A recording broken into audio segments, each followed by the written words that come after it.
శుభోదయం. క్రీస్తు యేసునందు ప్రియమైన దేవుని బిడ్డలారా, మన రక్షకుడైన యేసుక్రీస్తు యొక్క పరిశుద్ధ నామములో మీ అందరికీ ఉదయకాల శుభాలు తెలియజేస్తున్నాను.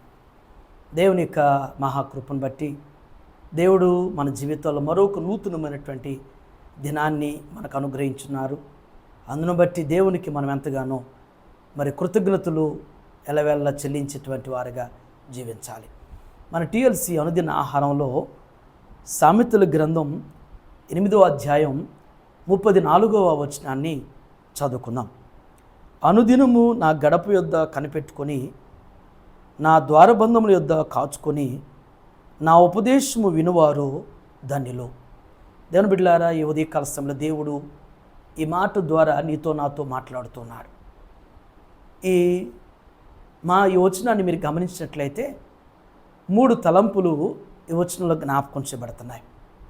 ఒకటి కనిపెట్టుకోవటం, రెండవది కాచుకోవటం, మూడవది ధన్యుడు.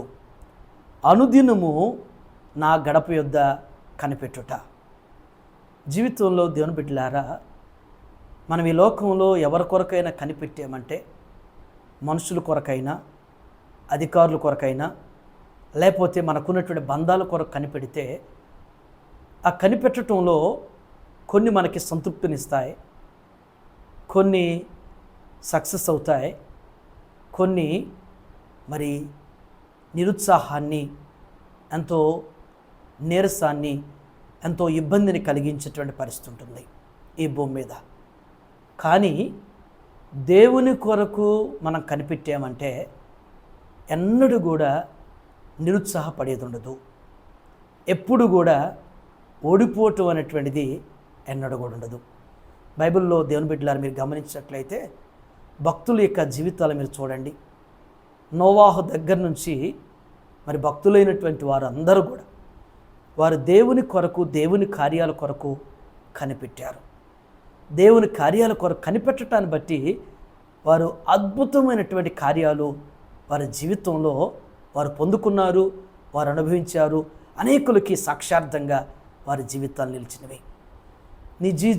నీ జీవితంలో ఈ ఉదయం నీవు కనిపెట్టితే, దేవుని కొరకు కనిపెట్టగలిగితే, దేవుని కార్యాల కొరకు కనిపెట్టగలిగితే, దేవుడు అద్భుతమైనటువంటి ఆశ్చర్యమైన రీతిలో నీ జీవితంలో, నీ కుటుంబంలో దేవుడు కార్యాలు చేస్తాడు. రెండవ తలంపు ఏంటంటే, అక్కడ రెండవ మాట ఏంటంటే, నా ద్వారబంధముల యొద్ద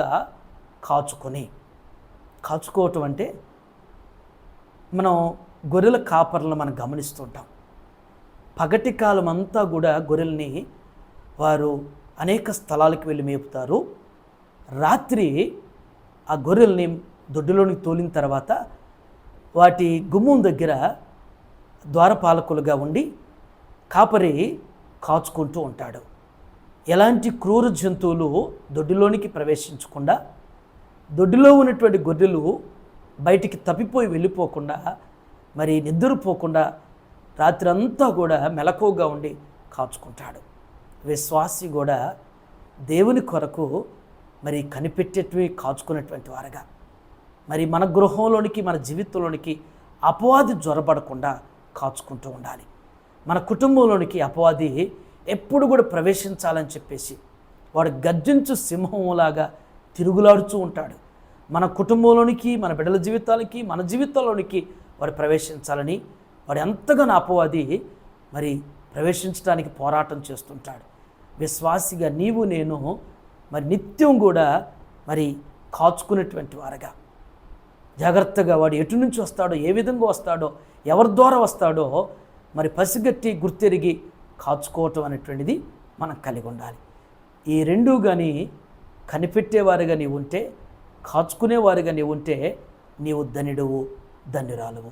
ఈ భూమి మీద చాలామంది అనుకుంటారు గొప్ప ఆస్తి కలిగిన వారు ధన్యులు అనుకుంటారు, లేకపోతే గొప్ప ఉద్యోగం కలిగినటువంటి వారు ధన్యులు అనుకుంటారు, లేకపోతే ఈ భూమి మీద గొప్ప బంధాలు కలిగినటువంటి వారు ధన్యులు అనుకుంటారు. కానీ అవేవి కూడా ఏదో ఒక లెవెల్ వరకే మనకి సంతోషాన్ని, నెమ్మదినివ్వగలుగుతాయి. కానీ పరిపూర్ణమైనటువంటి సంతోషం, సమాధానం, ఆనందం అనేటువంటిది అది దేవునిలోనే దేవుని ద్వారానే కలుగుతుంది. ఎందుకంటే ఆయన కలిగినటువంటి జనులు ధన్యులని జ్ఞాపకం చేసినట్లుగా ఈ దినం నీవు కనిపెట్టేవారిగా, కాచుకునేవారిగా నీవు ఉంటే, నీవు నేను ఉండగలిగితే నిజంగా మనం చాలా ధనిలం. అతి ధన్యకరమైనటువంటి జీవితంలో దేవుడు మనందరిని కూడా స్థిరపరచునుగాక. ఈ దినం మన సంఘ సభ్యులు సోనీ కళ్యాణ్ మరి తను దేవుడు అనుగ్రహించేటువంటి దయా కిరీటాన్ని పొందుకున్నారు. మరి తనకు జన్మదిన శుభాకాంక్షలు తెలియజేస్తున్నాను.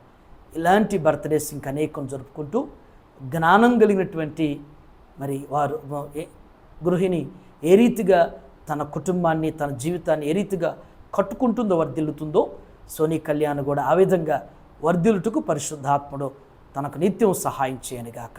దీవించావే సమృద్ధిగా నీ సాక్షిగా కొనసాగమని, ప్రేమించావే నన్ను ప్రాణంగా నీ కోసమే. చిన్న ప్రార్థన చేసుకుందాం. ప్రేమ కలిగిన తండ్రి, కృప కలిగిన ఆయన, జీవము గల మా రక్షక మీకు వందనాలు. ఏ ఉదయం ప్రభు జ్ఞానటువంటి సొలొమోను జ్ఞాపకం చేసినట్టు శ్రేష్టమైన మాట ద్వారా మాతో మీరు మాట్లాడినందుకు వందనాలు ప్రభా.